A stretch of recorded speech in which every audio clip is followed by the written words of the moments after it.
همیشه بخند و سر و ببر از دلا، دوباره بلند شو امید و ببر از کجا، با پرچم بالا هم سفر ما هر بگیر از رویا، از شب غم تا سحر ما جانمون از فردا، هر پنجشنبه با ما پیک شادی. سلام و درود به همه شما هموطنان عزیز و یاران همیشگی پیک شادی. درود به ایرانیان به پاخواسته‌ای که در شهرهای مختلف کشور در تدارک قیام و اعتراض و اعتصاب هستند و سلام بر اشرف نشانهای پرشوری که در کشورهای مختلف جهان آستین همت بالا زدند تا گردهمایی جهانی ایران آزاد با شکوه هرچه بیشتری برگزار بشه. این هفته هم با پیک شادی در خدمت شما هستیم و آرزوی ما هدیه کردن لبخند به لبها و شادی به دلهای شما عزیزانه. با ما همراه باشین.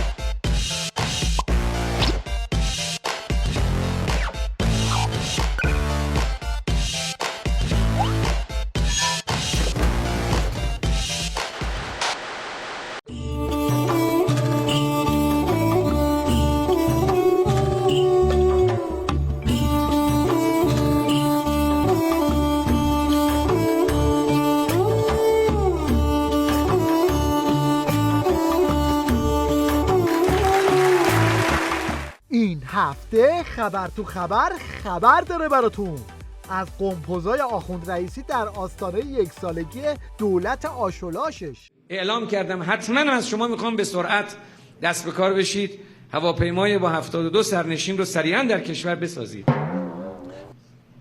هم امکان استفاده داخلی هم صادرات خارجی داریم. کار بسیار ارزشمنده. اینا کارهای جهادی است، اینا حرکت‌های جهادی است که به برکت فرمایشات و منویات رهبری معظم انقلاب اسلامی ایجاد شده.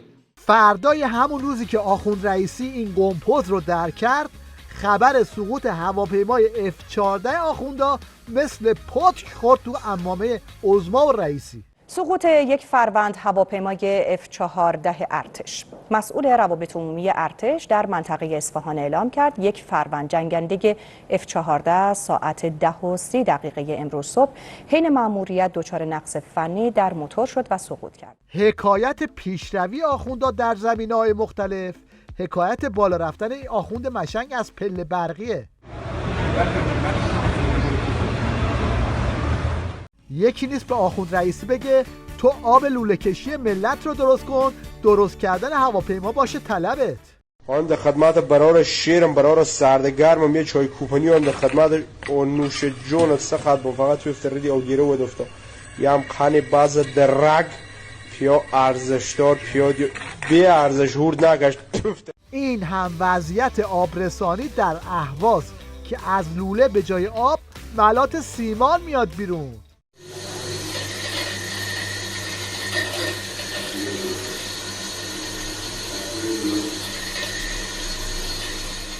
الان وضعیت طوری شده که بچه‌های کوچیکم استاد شناخت تورم شدن. من امروز رفتم پیش نده، من گفتم اما لیزا داره، گفت بله، گفت 4000 تومان، گفت 10,000 تومان. خب من گفتم اما میرم فردا میام. خب باشه، رفتم پول گرفتم، مامانم 10,000 تومان. الان رفتم که بهش بدم میگه 12,000 تومان باید بدی. اعضای استبل ولایتم قرار بود از رئیسی پشتیبانی کنن و بهش لگد نزنن، اما برای در بردن خودشون اینطوری به رئیسی جفتک میندازن. در اجرای مردمی سازی هدفمندی یارانه ها متاسفانه همانطوری که پیش بینی میشد زیرساخت‌های لازم از جمله نحوه کنترل و نظارت بر قیمت‌ها فراهم نشد. قیمت‌ها سرسام‌آور بالا رفت و هنوز هم متوقف نشده است. قیمت کالاها در بازار ساعتی افزایش می‌یابد. هیچ نظارت و کنترل توسط دولت نیست. اصلا دولت به فکر کنترل نیست. و بازار را به حال خود رها کرده است.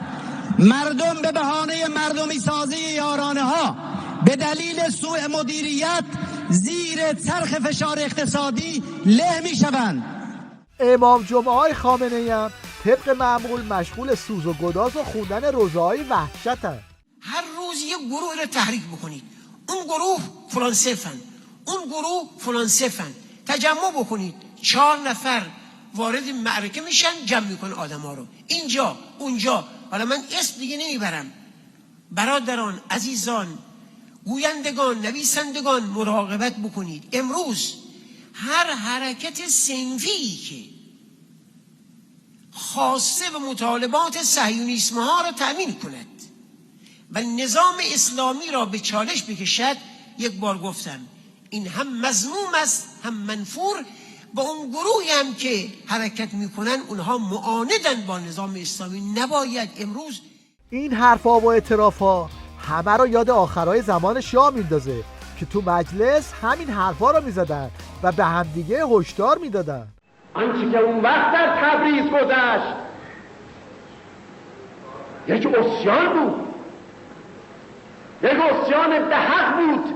وزیر مشاور نخست وزیر دفتر امور پارلمانی آمد اینجا به مجلس ایران چه جواب داد؟ گفت 15-20 نفر بیش نبودن که از آن سمت مرز آمد. چه فایده که ما گوش ها رو پنبه بگذاریم، چشم ها رو ببندیم و گمان کنیم که عصیان رو نمیدیم، ولی عصیان بود. مردم مسائل بنیادی میخواستن، یک تحولات بنیادی میخواستن. مردم رسیدگی به حسابهای بیش از یک دهه میخواستن. مردم عدالت میخواستن.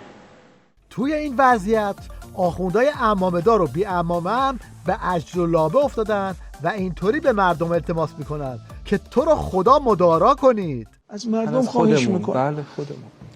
تو رو به حضرت رضا قسمتون، به امام زمان قسمتون میدم، به خدا و به هر چیزی قبول دارید. خواهش میکنم از مستعجل بابا به خدا انشالله بگذرد این روزگاره. ولی درست میشه. شما الان مدارا کنید. گفتن سیر از گرسنه خبر نداره. مردم دست آخوندا رو خوندن و خوب میدونن که مدارا با این دزدا نتیجهش دزدی بیشتره.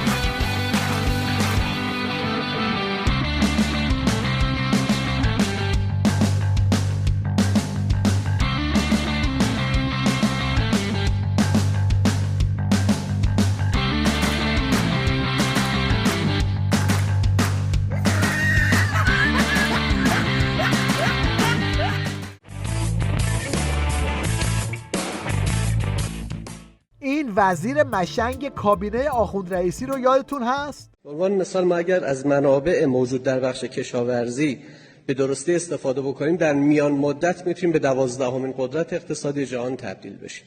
اگر همگام با این اقدام از ظرفیت‌های نخبگان در اقتصاد دانش بنیان هم بهره برداری بکنیم و نفت و گاز رو به جای خام فروشی تبدیل بکنیم به محور توسعه صنعتی کشور، در بلند مدت میتونیم به 3مین قدرت اقتصادی جهان تبدیل بشیم.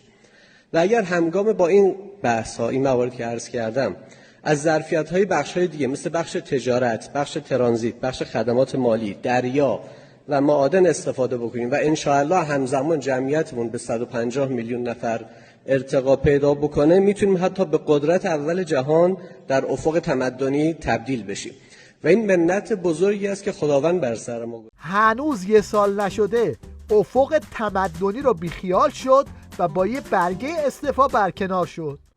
سخنگوی دولت اعلام کرد رئیس جمهور استعفای وزیر تعاون، کار و رفاه اجتماعی را پذیرفت. آقای عبدالملکی در نامه استعفای خود علاوه بر تشکر از حسن نظر آقای رئیسی و همچنین قدردانی از اعتماد مجلس آورده، برای افزایش هماهنگی در دولت استعفای خود را اعلام می‌کنم.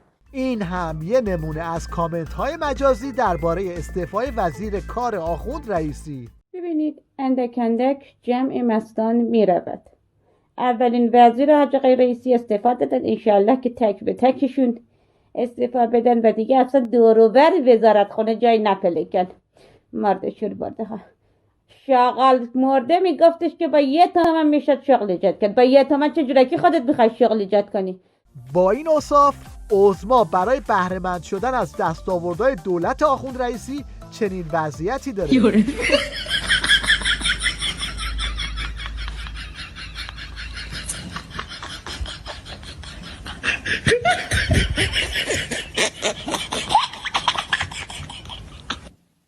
آخوند رئیسی مشتی از عربده‌کشای عظما رو برد جماران تا اینطوری از نوه خمینی نسق بگیرن. حقیقت ما بعد از فتنه 88 پا دیگه نذاشتیم اینجا، سخت برامون گذشت، ولی امروز خوشحالیم که در خدمت شما هم هستیم. حضرت آقا به جناب عالی عزت و احترام خاصی گذاشتن و تو اون واقعی هم که اتفاق افتاد دلجویی کردن. ما هم شما رو دوست داریم. ضمن این که همینجا اگر اجازه بدید دعوت کنم از حاج حسن آقا که یه عنایت ویژه‌تری داشته باشن. یه سفر میخوایم خوزستان، ایشون رو توی هر وقتی که وقت کردن اینها دعوت کنیم با ما باشن، هر جوری که صحت و سلامتیشون اجازه داد. احتمالاً منظورش از همراهی یه چیزی تو این مایه هاست.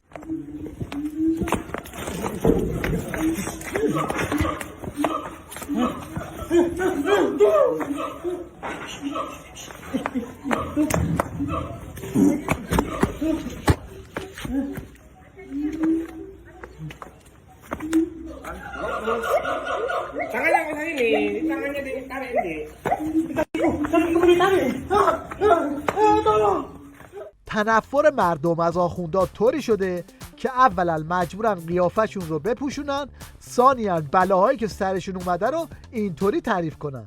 ما داشتیم رد می شدیم از یک پارکی، با همدیگه می رفتیم، یک جوان جاهلی اومد، حالا از سر عصبانیت نمیدونم به چه دلیلی، اونم داشت با موتور رد می شد، ما هم داشتیم رد می شدیم، اومد و یک آب دهان تو صورت من پرت کرد. بعد این بنده خدا خانم ما که نامزد ما بود وقتی این صحنه رو دید یه مقدار ناراحت شد. دو روز یا 3 روز بعدش به من گفتش که من نمیتونم طاقت بیارم این سختی ها رو. حالا یک دفعه تو این 18 ماه اتفاق افتاده بود، اونم امر خیلی نادریه. گفت من نمیتونم طاقت بیارم، برام یه خورده سخته. هرچی هم به ایشون توضیح دادم که حالا یک دفعه این اتفاق افتاده و هیچ وقت اینطوری نمیشه، ایشون قانع نشد، نپذیرفت و این آب دهان آغاز یک فراق بین ما شد که منتهی به تلخ‌ترین اتفاق شاید زندگی ما بود که به طلاق رسید.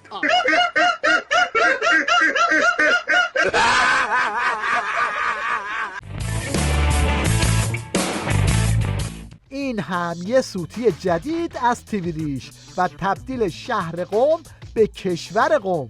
نشست مجموعه تولید کنندگان و صادر کنندگان فرش دستباف کشور قم، فرش دستباف کشور قم، فرش دستباف کشور قم با دستور کار بررسی مشکلات و موانع صادراتی. تو وضعیتی که مردم ایران در تامین اولیه ترین مایحتاجشون هم مشکل دارن، آخوندا پولا رو اینطوری خرج میکنن. در موقوفات حرم حضرت مثلا میبینیم که این زمین ها و این درآمد این قنوات فقط گوشت راسته و ران بوده برای گربه هایی که اطراف حرم میچرخن. بعض گربه ها دارن میرن نای ندارن راه برن، از بد چاقن، قند، چربی، اسید اوریک همه زد بالا، به میو هم حال نداشتن. رد میشدی با گوشه چشمی نگاه باید میکرد رد میشه. که خب ما گربای دور حرم آقاییم، نه نمک پرورده حضرتم، اونم نه آشغال گوش راسته بران سلام الله علیهما.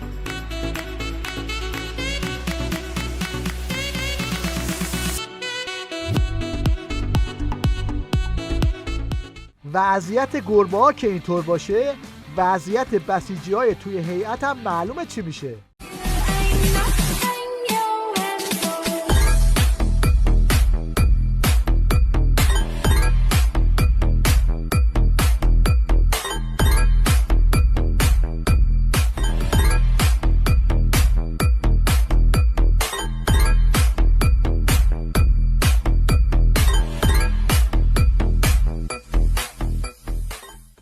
در پایان این شما و این هم یکی از آخرین ورژن های سلام پسمانده.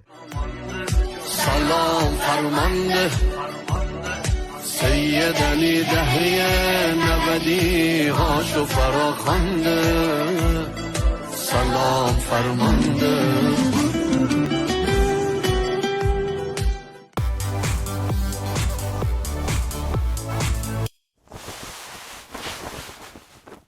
در پایان توجه شما رو به یه تابلوی متفاوت و دیدنی جلب می‌کنیم.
صدا و سیمای الدنگ، تیوی ریش، پشم شیشه، رسانه میلی و عناوینی از این دست برخی از اسمایی هستند که مردم ایران روی تلویزیون خامنه‌ای گذاشتن.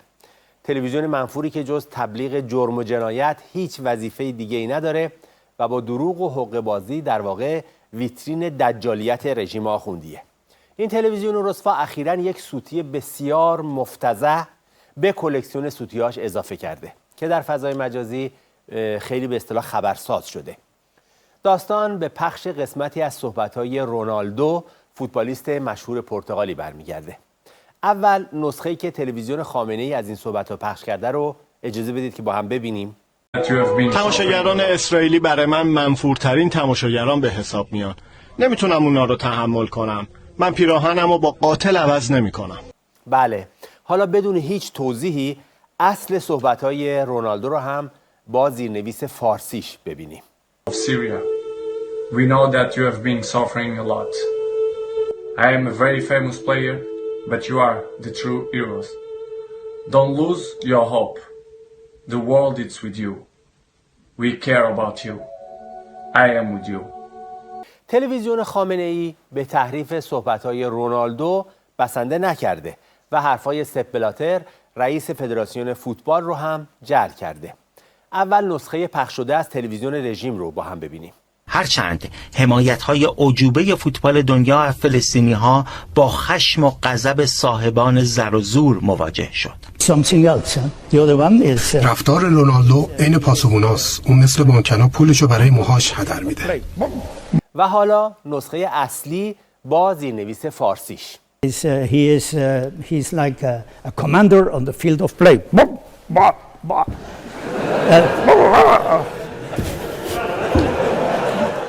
شاید در وهله اول این سوال پیش بیاد که آخه چطور ممکنه در عصر ارتباطات آخوندها دست به چنین جعلیاتی بزنن؟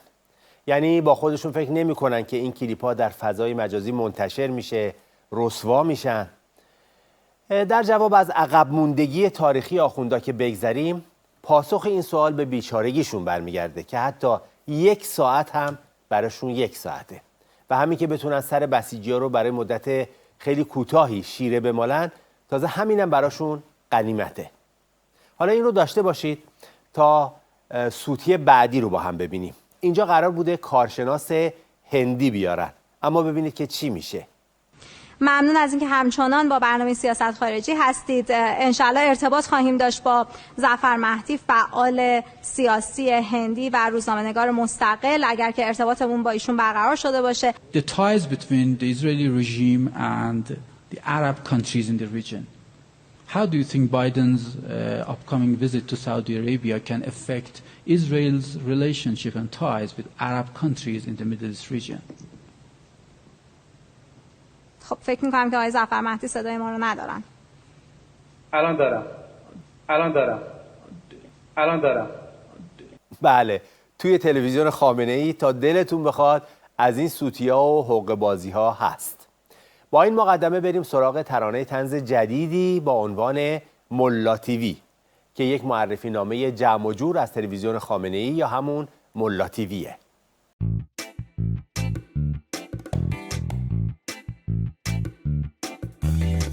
کارگاه تولید دروغ، فیلمای ژانر کشک و دوغ، سریالای سفارشی، برنامه‌های جایشی، پاچه خاری کاسلیسی، هر شب تو بخش 20 کارشناسای الکی، دکترای چسبونکی.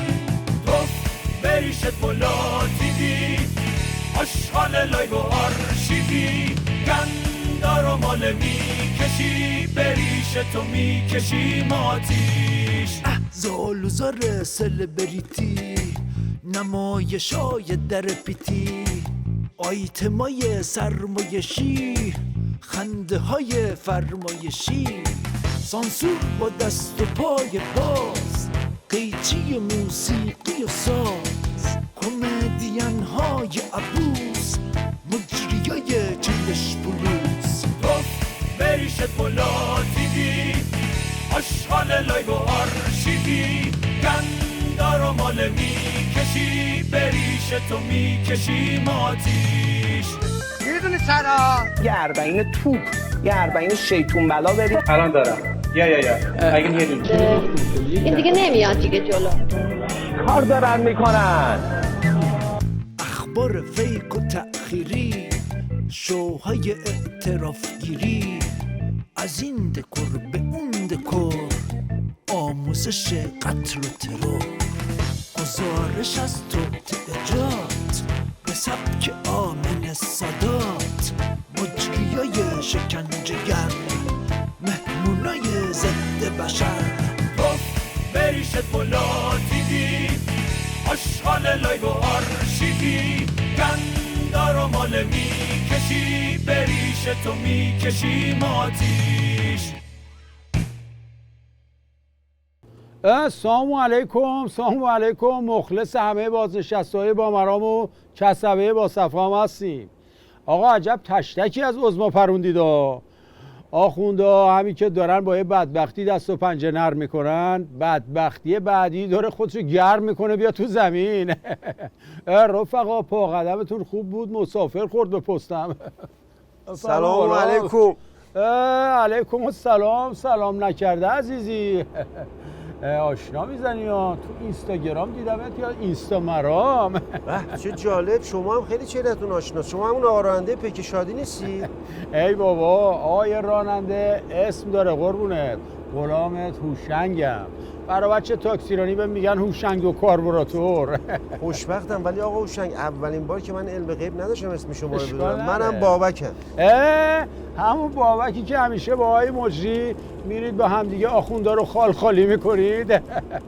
چه جالب، میبینید ما جفتمون تو پیک شادیم اما تا حالا هم دیگر رو نزدیک ندیده بودیم. آره هوشنگ خان توفیق اجباری شد. راستش من همیشه با دوچرخه میرفتم استودیو. عجب. اما این هفته گفتم سوار تاکسی بشم، نبض خبرها بیاد تو دستم. خوب کاری کردی. از قدیم گفتن یه کورس تاکسی از آزادی تا انقلاب سوار شو، قشنگ تو باغ بیای. حالا چه خبر هوشنگ خان؟ خبر که راستش خبر سلامتی. با این تظاهرات‌های هر روزه معلم‌ها و بازنشسته‌ها و کسبه و خلاصه همه برای بچه با مرام یه زلزله آب و تو راهه که دیگه واحدش ریشتر نیست، واحدش ریش تراشه. آخونده باستاره همه باید ریشه رو برن بتراشن. میگم این همه وقت که معلم‌ها دارن برای حقوقشون تظاهرات میکنن، رئیسی چیزی نگفته، جوابی نداده، واکنشی نداشته. چرا اتفاقا گفته معلم‌ها اصلا دنبال مطالباتشون نباشن. گفته مگه من اون موقع که نمره میخواستم همین معلم‌ها به من نمره دادن که حالا دنبال حقوقشونن. میگه این معلم‌ها همونایین که نذاشتن من از کلاس 6 برم بالاتر. معلومه از شعار 6 کلاس دروغگو خیلی سوختن. خیلی. موشک خان تو تلویزیون میگفتن، یعنی یه کارشناسی آورده بودن میگفتن دولت سر این قضیه دلار خیلی زحمت کشیده، این دلار باید میشده 60,000 تومان، نه بابا شده 33,000 تومان، باید برید از دولت تشکر کنید. عجب نسناسی بوده. آره عزیز جون، این دولت مردا خیلی دارن زحمت میکشن. اصلا میدونی اینا به عشق مردم ایران موندن، وگرنه زن و بچه و پول و پله و همه چیشون تو خارجه. اگه عشق دزدی از سفره ما نبود اینا هم رفته بودن. ولی حسین از وقتی رئیسی اومده یه سری تغییرات ملموسی تو جامعه شده. قبلا روزا برق میره، الان شبا برق میره. قبلا یه ساعتی آنتراک برق بود، الان دیگه یه سره برق نیست. خیلی تحول دیگه. آره نسناس کاراش همه رو حساب کتابه. میگن ماشین گرون شده، میگه خب بگید گرون نشه. میگن حقوق کارگرها کمه، میگه باید زیاد بشه. میگن بورس اومده پایین، میگه خب بگی بره بالا. خلاصه قشنگ باور داره که اقتصاد مال خره. خب بابا جان، همش که ما حرف زدیم، شما بیا 2 تا جمله ما رو مهمون کن دیگه. هوشنگ خان، شما که راننده تاکسی هستی، خیابونا رو مثل کف دستت بلدی. هیچ وقت به اسم این خیابونا دقت کردی؟ خیلی جالبه. انقلاب به آزادی میرسه. عجب، باریکلا. پاسداران همون سلطنت آباد سابق، همون سمت و سو، همون جهت، همون شیبو داره. عجب لعنت. خیابون نبرد به پیروزی میرسه. اول پیروزی هم میدون شهدا. یادگار امامم میرسه به اوین. انگار یکی این اسما رو با مهارت انتخاب کرده. بابک جان بابک بفرما. آقا با این حرفایی که زدی من به این نتیجه رسیدم که تو یا چیزی داری یا چیزی نداری. راستش حسین خان، منم بچه تهرانم ولی نصف حرفاتو نمیفهمم. منظورتو نفهمیدم.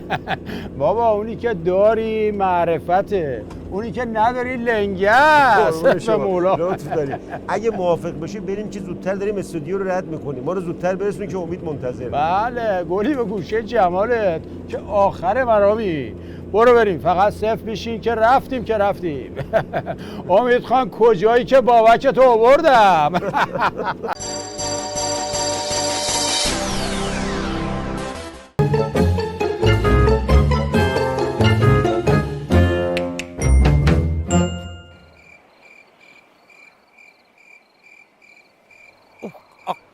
لعنتی پشه ها سوراخ هم کردن. همشون هم تازه نفسن ناکسا، ولمونم نمیکنن آقا سفتر.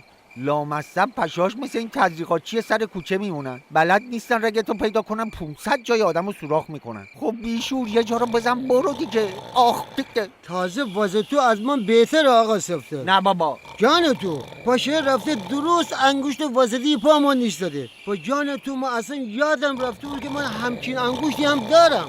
از پشم جون سالم به در ببری این خوروپف خسرو بیچارمون میکنه. خسرو ساختمون داره جابجا میشه، بلند شو بذار ما کپه مرگمونو بذاریم.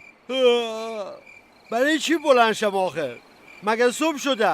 نذاشی خوابمو تعیین تکلیف بکنم آخر. از خوروپفت معلومه چی خوابی میدیدی، ولی دقت کردی خوابایی که میبینی همیشه از وسط شروع میشن. یهو خواب میبینی 10 نفر گذاشتن دنبالت. خب لامصبا بگین آخر قضیه چیه؟ منم اگه یه دونه تخم مرغ با 3 تا نون میخوردم تو خواب 20 نفر دنبالم میذاشتن. خب شب سبکتر بخور پسر، اینجوری به ما هم کمتر ضرر میزنی. خودت که میبینی رئیسی قیمت اجناس رو به فلک رسونده. آقا جان نان خوردم، خاویار که نخوردم. پسر جان جهت اطلاعات الان تو دوره حکومت آخوندایی هستیم که جیباشون ته نداره. فقط یه قلم نون سنگک دونه 10,000 تومان شده. چند وقت پیش با این بود 4 نفر کله پاچه میزدن. اینقدر نگو فقط نون خوردم. به قول سعدی باید حال احوال اون مرد زار که دخلش ریال است خرجش دلار. به به به به. چی رو به به؟ زب کرد شعرو. شعر چیه آقا جان؟ منظورم اینه که با این قیمت دلار دیگر نمیشه مهاجرت هم کرد. وضعیت بالکل کمدی درهمی شده آقا صفدر. قبلا پول رفتن نداشتیم، الان پول موندن هم نداریم. بگیفتی تیجان قربان. بچه‌ها بذارید شما رو این دم آخری یه نصیحتی بکنم که عاقبت به خیر شین. آها. 3 چیز تو زندگی هست که اگه رعایت کنین آدم موفقی میشین. خوب حالا برید تحقیق کنید این 3 تا چیز چیه. خوب اینجوری هم نگام نکنید. من اگه خودم بلد بودم که الان اینجا نبودم بابا. آقا جان شما ما هم گرفتی ها.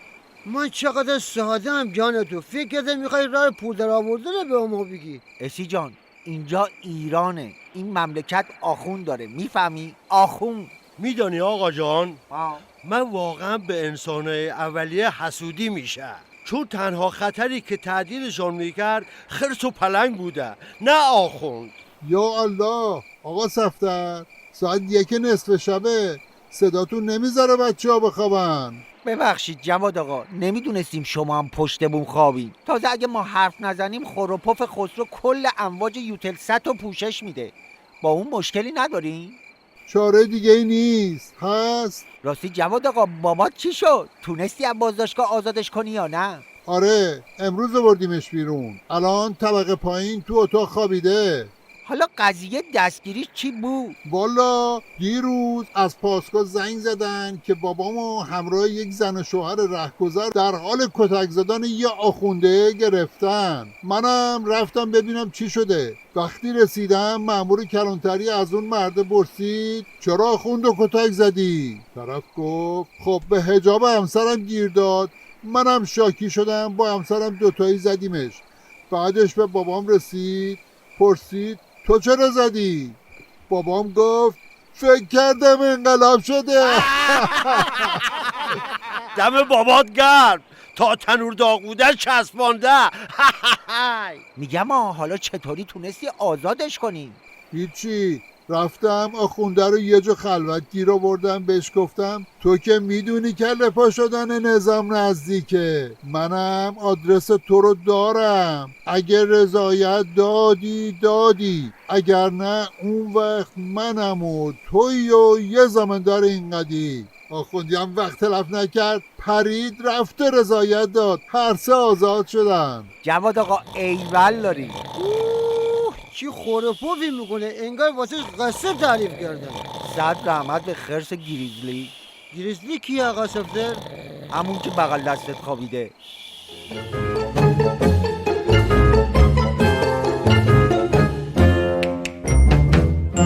یادتون آخوند رئیسی وعده داده بود که میخواد سالی 1 میلیون مسکن بسازه.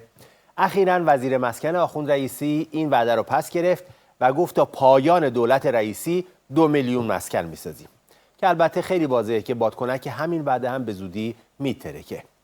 حالا درست وسط همین وعده بازی ها آخوند رئیسی پا شده رفته ورامین تا از یک مجتمع مسکونی، اون هم مربوط به 12 سال بعد از ساختنش، بازدید بکنه. بازدید از مجتمع مسکونی 1000 واحدگی صبحان در قرچک دیگر برنامه که رئیس جمهور بود. این مجتمع 12 سال پیش تکمیل شده اما به علت بدهی به متقاضیان واگذار نشده است. بله، همه رئیس جمهورها میرن پروژه هایی رو که خودشون وعده‌شو دادن افتتاح میکنن، اما آخوندا میرن بازدید پروژه های کپک زده‌ای که 12 سال از عمرشون میگذره. تازه بازم معلوم نیست که بالاخره افتتاح بشن یا نشن. ببینید چه وضعیت افتضاحیه که صدای پاسدار قاسمی هم در اومده و توی جماران اینطوری رئیسی رو سکه پول میکنه. جناب رئیسی اومدید توی اندیکا فرمودید که بشود، الان به دروغ اعلام کردن 400 واحد آماده کردیم تحویل دادیم. ببخشید بهشون گفتم آقا نگید، این مدل دروغگویی مال دولت‌های قبلی اینا بودش، اینا 400 تا شما 4 تاشو بریم ببینیم بگیم الا برکت الله 4 تاشو. حالا آخوندا در حالی این دروغ‌ها رو سرهم بندی میکنن و این وعده‌های پوشالی رو میدن که ایران در ابتدایی ترین زیرساخت‌ها دچار مشکله و خطر در کمین بسیاری از شهرها و سازه‌ها هستش. یعنی آخوندا خودشون عامل انواع اقسام مصیبت‌ها و مشکلاتی مثل فرونشست زمین هستن، بعد وعده ساخت مسکن هم میدن. یه نمونهش رو ملاحظه میکنیم. ما در جنوب غرب تهران شریان‌های حیاتی استان داره رد میشه، اونجا لوله بنزین داره رد میشه، لوله گاز داره رد میشه. دقیقاً همونجا ما فرونشست داریم. یعنی خطرات اینجوریه. چیکار می‌کنین مثلا اینو که الان شما میدونین که اونجا فرونشست دارین و همچین خطراتی وجود داره؟ ببینید ما فقط الان کاری که انجام میشه فقط پایشه. ما هنوز قدرت اجرایی نداریم پشیم بریم اونجا کاری انجام بدیم. اصلا از حوزه شهری هم اونجا خارجه بعضا. و فقط داریم از اون اگه اتفاقی بیفته چی؟ ما هنوز واقعا هیچ مسئولیتی برامون تعریف نشده.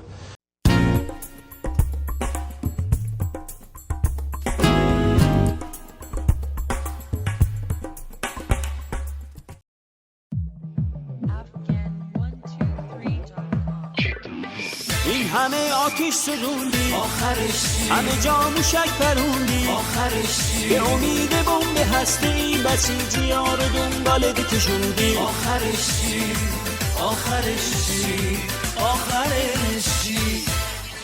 گفتی با اسم مدافع حرم بریم حلب اما اونجا کوبیدن تو فیسمون شلب هم کاری کردی ولی آخر کار رسوا شدی سوژه خفن ترین تحریمای دنیا شدی حاجی کله پا شدی این همه آتیش سوزوندی آخرش همه جا موشک پروندی آخرش به امید بمب هستی بسیجی ها رو دنبال کشوندی آخرش چی؟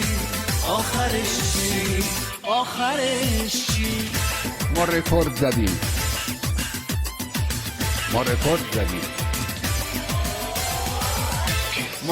زدیم خوب میدونی که دیگه آخر خط سیدلی دیگه وقتشه بلنشی عظما از رو صندلی واسه حفظ روح برجام داری سگدو میزنی اما تو با این کارا گور خودت رو میکنی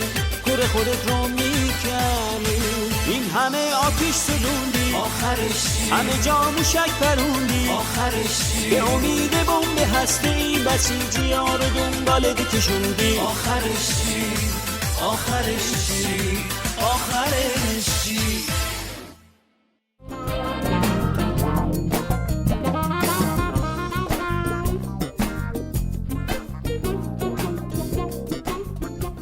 شما حتما شاهد چالش‌ها و معضلاتی که رژیم به صورت روزانه با اونها روبروه هستیم. در این قسمت از برنامه‌مون می‌خوایم همراه با بابک بررسی بکنیم یکی از قدیمی‌ترین و به اصطلاح سابقه‌دارترین چالش‌هایی که رژیم باهاش روبرو بوده. بابک سلام می‌کنم، به چی بوده این چالش قدیمی؟ یکی از قدیمی‌ترین چالش‌ها، البته یه چیزی تکمیل نگفتی، لاینحل‌ترین چالش‌ها برای رژیم، یعنی تا الان که نتونسته حل کنه. اون اینه که این خامنه‌ای ولی فقیه یک شبه رو رنگ کنه به خورد خلق الله که هیچ حداقل به خورد باندای خود رژیم بده. انواع اقسام چیزها به این میبندن، توصیفات و نمیدونم کرامات و اینا به این میبندن تا این زهر حلاهل رو کسی بتونه بذاره دهنش. چونم مردم ما هم به درستی میدونن که مرکز جرم و جنایت علیه ملت ایران شخص خامنه‌ای و بیت فاسدشه و با شعار ملی و میهنی و شفا دهنده قلب و ضمیر هر ایرانی آزادیخواه که همون عبارت از شعار مرگ بر خامنه‌ای سهم این آخوند دزد جانی رو ادا میکنن و این کار هنوز ادامه داره. بله. یعنی رنگ کردن خامنه‌ای از روزی هم که میبخشید از روزی هم که از خم درش آوردن این تلاش شروع شده تا الان هم ادامه داره تلاش. گفتم تا الان که ناموفق. البته بابک رنگ کردن خامنه‌ای هم حقاً کار خیلی مشکلیه. الان 33 سال هم است دارن زور می‌زنن این کارو بکنن. هنوزم البته از یه طرف موفق نشدن، از یه طرف از تلاش مذبوحانه دست بر نمی‌دارن. حالا اصلا موضوع گفتگوی امروز اون آخرین تلاش، شاید هم دیروز هم مثلا کرده باشن، امروز صبح هم کرده باشن، آخرین که به چشم اومده، چون این بلاوقفه این تلاش رو میکنن آدمای رژیم. تلاش مذمومانه است که پاسدار رحیم صفوی، پاسدار ریزشی سرکرده سابق سپاه، اسبق سپاه کرده که این بتونه مثلا با این روایتی که میکنه این مسئله لاینحل رژیم رو حل کنه. اگه اجازه بدید کلیپش رو ببینیم چون خود کلیپ خیلی گویاست، بعد با هم ادامه بدیم. حتما. این کلیپ رو اگه میشه بگذارید. اولین نوه من چند روزش بود یرقان گرفت. یرقان که میدونید چیه؟ هرچی پیش این دکتر بردیم رسید به اینجا که خونش رو عوض کنن. من نماز خدمت آقا بودم، دیده بودم که قند میزن، آقا دعا میخوره، منم یه قندونه قند گرفتم تو آبدارخونه. بعد از نماز بردم خدمت آقا، گفتن حضرت آقا من اولین نوام یرقان گرفته، این دکترا نمیفهم میخوان خونشه. من از شما خواهش کردم یه دعایی بخون. آقا قند جلوشون گرفتن، چیکار کردن؟ فوت کردن. هم آقا اول خودشون یکی از قندارو چیکار کردن؟ تو دهن خودشون گذاشتن. ما چند تا قند بردیم خونه، 2 تاشو به دخترم، یکیش هم ریخت توی اون چیزا و داد به بچه خورد. بردیم پیش دکتر، خونش رو گرفتن آزمایش کردن، گفت یرقان از بدن بچه چی شده؟ یعنی شما بدونید یه چیزایی هست که ما نمیدانیم. حرفاش توهین به شعور مخاطبه. اصلا این نگرانی نداشته باش. اونایی که اونجا نشستن با مینیمم شعور سالیان نوری فاصله داره. اونم منتخبن. آره اونم میدونه برای کی این حرفا رو بزنه. این تهدید این نیست که اون اصلا نفر بهش بر بخوره. بله. خب نتیجه بگیریم از این حرف. اولا که اصلا رحیم صفوی کیه؟ خود رحیم صفوی بگیم. توی سپاه پاسدار یه شغلی هست به نام سرکرده. سرکرده یه تاریخ انتصاب داره، یه تاریخ داره، نمیگن تاریخ انقضای خدمتش، میگن تاریخ بریدگی و رفتن به کار فرنگی. علل دوام به قول آخوندا این صندلی سرکرده سپاه اینه که نفر میاد هارت و پورت میکنه، نصف جهان میخوام بگیریم و قدرت برتریم، آخر سالش ریزشی میره سمت کار فرهنگی. این رحیم صفوی هم ریزش کرد، اومد کار فرهنگی. یه آخور داره تو بیت خامنه‌ای که اونجا میچره، یه آخور هم داره همین کلاس شده مدرس نظامی. این کلاس یکی از دانشگاه‌های نظامی رژیم هست که داره دوره دافوس یعنی فرماندهی و ستاد درس میده. ببین داره درس میده، چه درسی میده. سطح درسش از همین سطح درسش همینه که آقاش یعنی آقای رحیم صفوی فوت میکنه تو قند.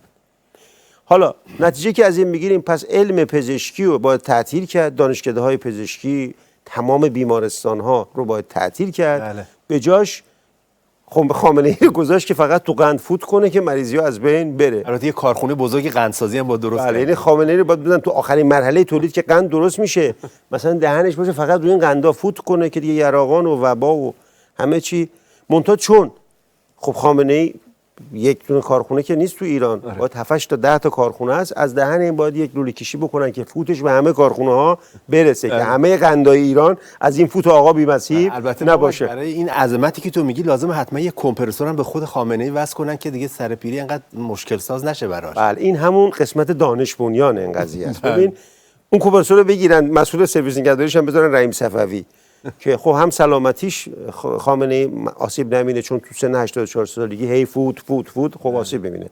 یکی هم این که مگه مشکل ارز ندارن، این فوت و همین قندایی که فوت میکنه صادر کنن ارز به جاش بیاد، چون حداقل مقلدین خارج کشورش هم یراقان گرفتن با این قندای آقای رحیم صفوی، آقای رحیم صفوی دیگه چجوری میگفت شفا پیدا کنن.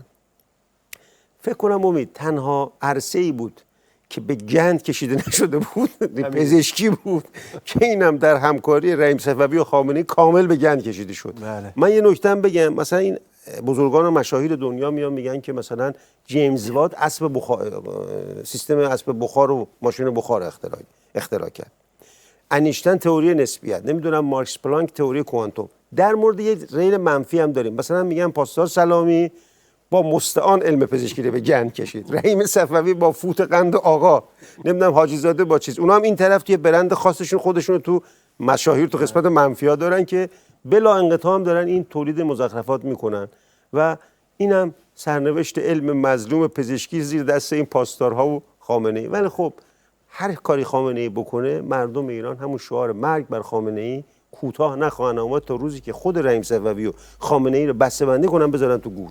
بله، خیلی ممنون بابک از شرکت تو برنامه امروز و همراه با شما بینندگان گرامی برنامه پیک شادی رو ادامه میدیم.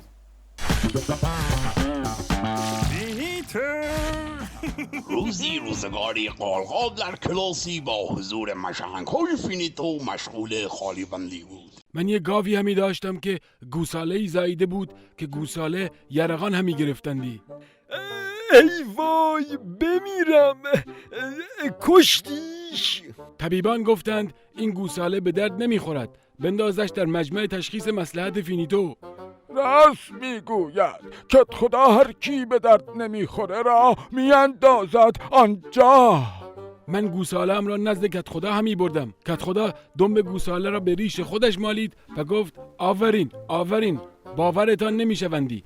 گوساله یک باره سرحال شدندی و ماما همی کردندی. عجب. ریشه کت خدای وجب. اینا چیه؟ مگه اینجا طویله است؟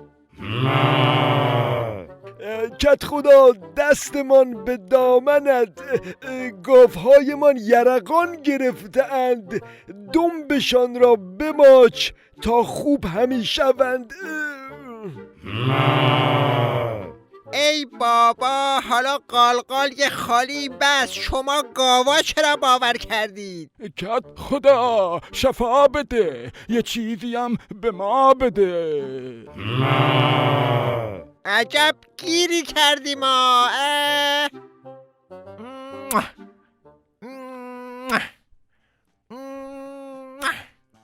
آخ دوره این خالیبندی ها گذشته، اینا که سهله. دون به همه گاوای طویله را ماچ کنی وضعیت راست ریس نمیشه.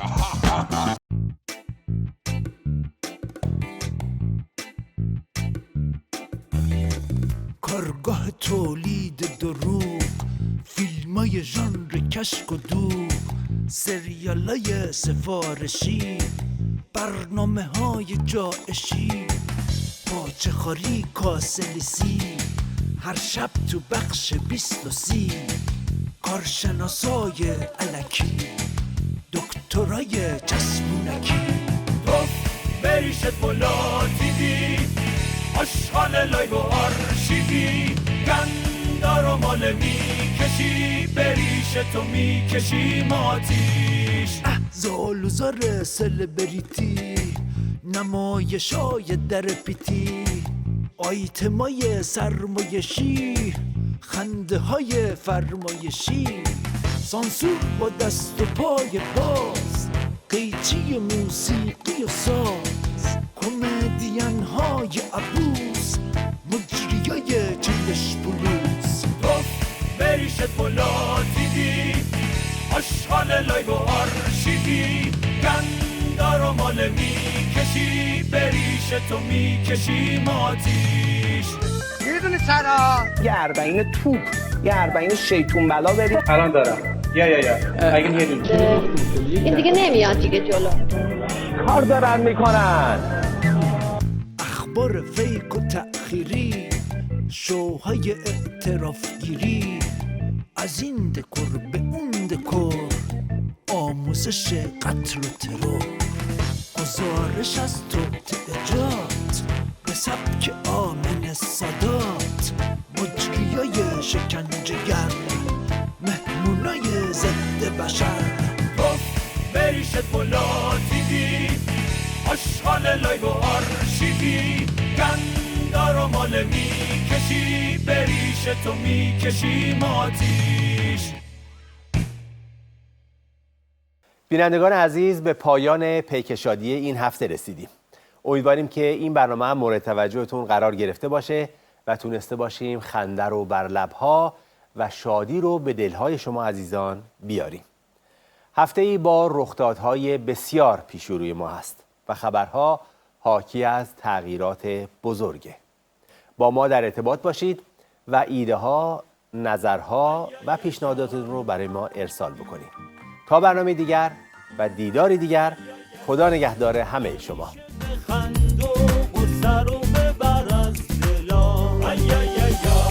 دوباره بلند شو، امیدو ببرر کجا، با پرچم بالا هم سفر